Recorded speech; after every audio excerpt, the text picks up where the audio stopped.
eu cantarei, nela vou me gloriar. Na eternidade Deus em Jesus me escolheu. Fala, meus queridos, tudo bom? Alexandre gravando para vocês aqui mais um vídeo para o canal De Volta ao Evangelho. Querido, esse canal existe com uma proposta de trazer vocês de volta ao Evangelho. No decorrer dos meus 25 anos de cristão, eu tenho sentido a necessidade do nosso povo conhecer mais de perto as doutrinas do Evangelho. E a maioria não sabe definir nem explicar. Então, o nosso canal foi criado com essa proposta de fazer com que você, que se diz um cristão, possa voltar ao conhecimento da verdade, que é voltar ao conhecimento do Evangelho. Nós temos dito aqui que o Evangelho é aquilo que Jesus fez. E o que ele fez? Né? Ele fez várias coisas relacionadas às doutrinas centrais do Evangelho, como expiação, propiciação, que nós já vimos aqui no nosso canal. Hoje eu quero estudar com vocês a doutrina da redenção.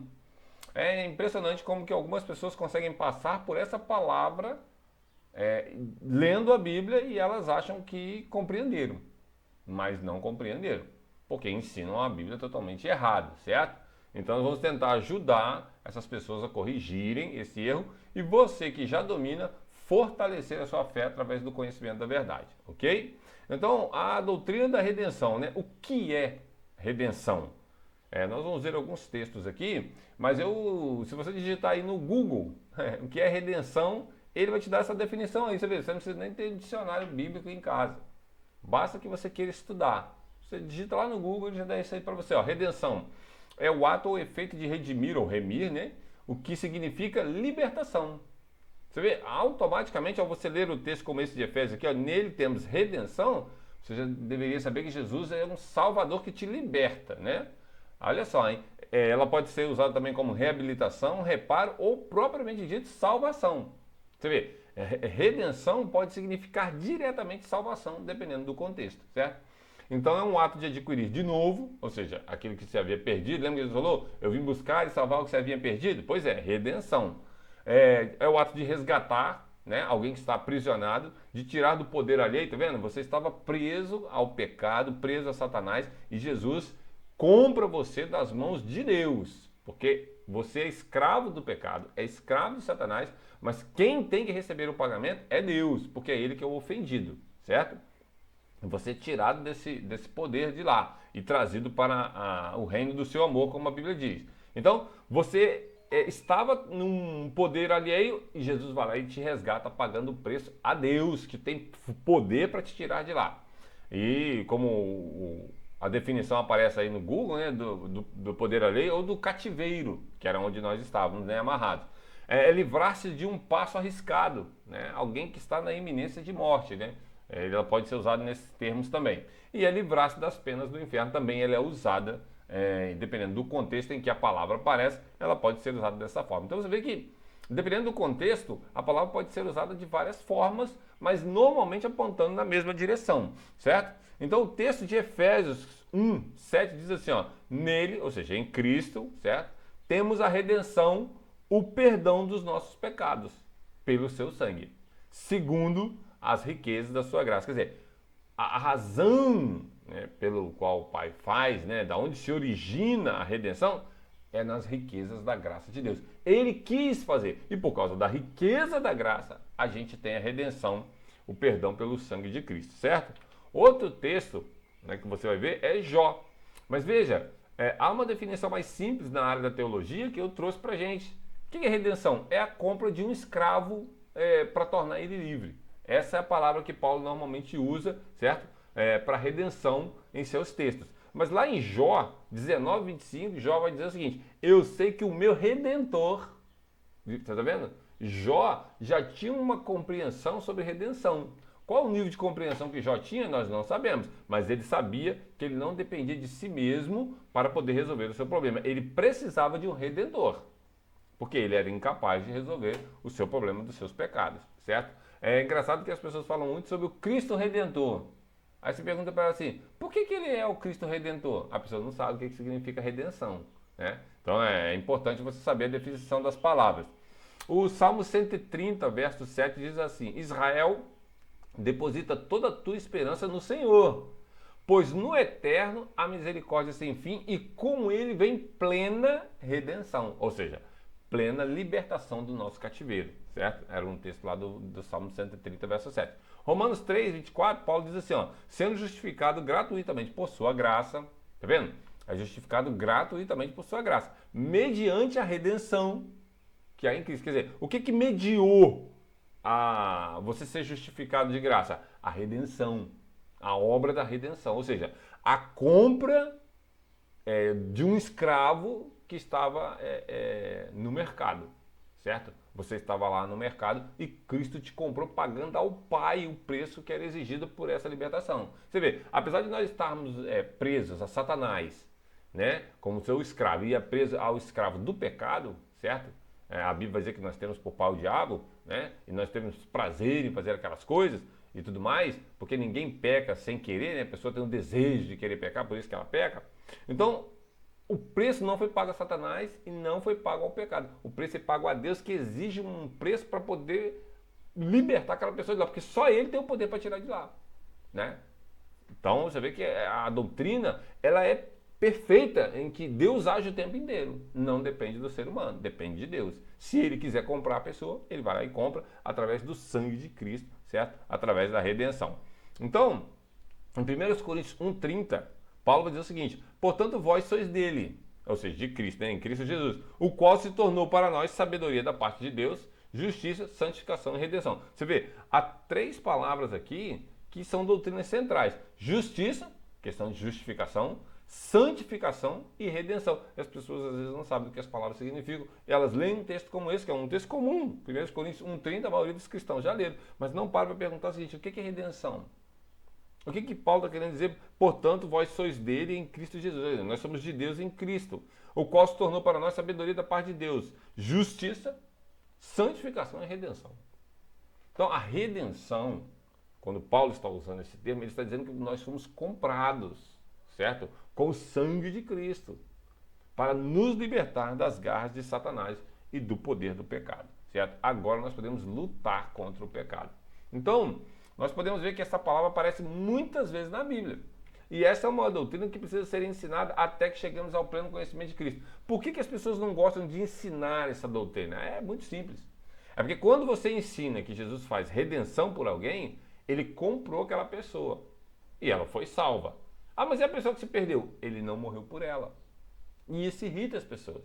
Porque eles querem ensinar que Jesus morreu por todo mundo. Mas aí teria que ter comprado todo mundo. Agora você vai lá, compra um objeto e você não consegue levar ele para sua casa? Todo mundo que compra leva. Então, se alguém não é salvo, é porque Cristo não morreu por aquela pessoa, porque ele não a comprou. Ela está em dívida com Deus e vai ter que pagar o preço das suas dívidas lá no inferno no dia do juízo. Certo? Agora, quando Cristo paga através da redenção, pronto, aquela pessoa está livre, né? Nada mais pode prendê-la e ela está livre para Deus. Não para ela viver para seus próprios bel prazer. Ela está livre para Deus, para viver para a glória de Deus, certo? Então, ao ensinar essa doutrina, o cristão deve ensinar que Jesus, em sua morte, fez a redenção, ou seja, foi comprado o escravo, agora ele não é mais escravo do pecado, ele é escravo de Cristo, por seu povo, certo? Então Cristo faz redenção por um grupo de pessoas que é o seu povo. Por isso o nome dele é Jesus, porque ele salvará o seu povo dos seus pecados, salvará o seu povo, não todas as pessoas, o seu povo apenas. Pois a redenção é a compra de um escravo para colocá-lo em liberdade. Você vê que a doutrina é simples.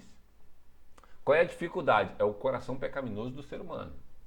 Ele tem dificuldade de entender que Deus só vai salvar um grupo de pessoas porque ele assim o quis fazer. E as pessoas acham isso injusto, como se elas pudessem julgar a justiça de Deus, sendo que elas são injustas.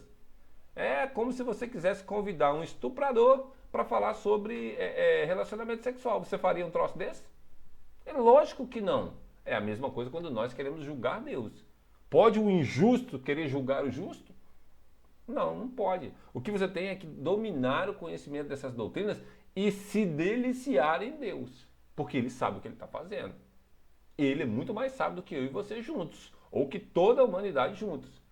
Mas a pergunta é, você o ama? É isso que é. Agora, como é que você expressa o amor de Deus? crendo nas verdades bíblicas. E essa é uma delas. Agora, essas doutrinas as pessoas não gostam. É esse que é o problema. Porque elas querem salvar o mundo, enquanto Deus não vai salvar o mundo. Ele veio salvar a sua igreja. Só a sua igreja. Paulo vai escrever isso aos Efésios. Que Cristo morreu por causa da sua igreja, não por causa do mundo. Ele não vai salvar todo mundo. Nem Jesus orou por todo mundo. Ele disse, Pai, eu não rogo pelo mundo. Ele está falando de todas as pessoas. Mas rogo por aqueles que tu me deste. Está vendo? Até Jesus foi específico na sua oração. Está lá em João 17. Então agora, uma vez que muitas pessoas vão ser condenadas, pois viveram e morreram escravas do pecado, Jesus não morreu por elas, mas apenas por aqueles que podem dizer que são livres da garra do pecado. Se você se pode falar assim, não, Alexandre, eu estou livre das garras do pecado, então você foi comprado pelo sangue de Cristo. Agora você não vive mais para você. Você vive para a glória dele. Os seus interesses agora morreram. Agora você só tem um único interesse, a glória de Cristo. Essa é a análise que você tem que fazer. Tudo que você faz é pensando na glória de Cristo? É isso que é o importante, certo? Então, agora você crê ser salvo, né, desta redenção como você deve viver? Veja, uma vez que você tem essa informação, como que você deve viver? Se você realmente crê nessa doutrina, Alexandre, eu creio que eu fui comprado. Jesus me comprou com o sangue dele. Se você crê nisso, como você deve viver? Pense nisso.